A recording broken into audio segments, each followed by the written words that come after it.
बिस्मिल्लाहिर्रहमानिर्रहीम।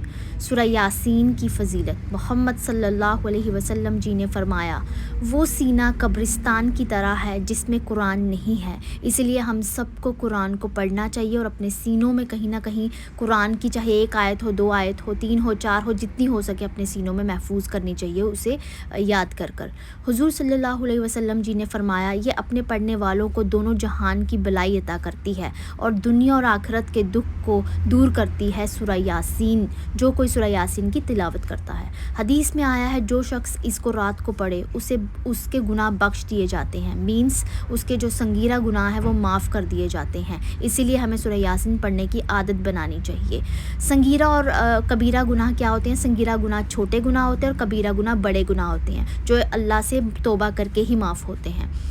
नेक्स्ट, ये अपने पढ़ने वाले से हर बुराई को दूर करती है और पढ़ने वाले की हर ज़रूरत को पूरा करती है। अगर आपकी कोई ज़रूरत थी वो पूरी नहीं हो रही है तो आप सूरह यासीन की रोज़ाना तिलावत करें, इंशाअल्लाह अल्लाह आपकी ज़रूरत को पूरा करेगा।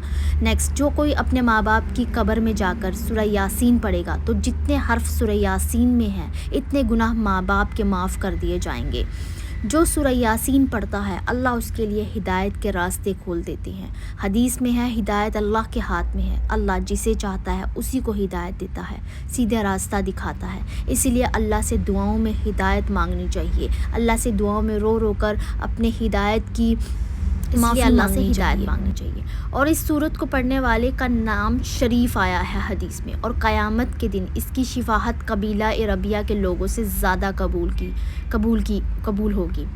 जो सूरह यासीन है वो चैप्टर 22 में है। अगर आप कुरान खोलेंगे आपको 22 चैप्टर में, 22 सपारे में लास्ट में मिलेगी आपको, जो कि 23 चैप्टर तक जाती है। इसके कोई 8 पेज होंगे। सूरह यासीन को कुरान का दिल भी कहा जाता है, और जो कोई सूरह यासीन को एक बार पढ़ता है उसके नामे अमाल में 10 मरतबा कुरान पढ़ने का सवाब लिखा जाता है। अगर किसी ने मेरी पार्ट 1 जो है सूरह यासीन नहीं सुनी है तो वो मैं डिस्क्रिप्शन में लिंक डाल दूँगी। अगर कोई इंटरेस्टेड है तो वो वहाँ पर जाके सुन सकता है।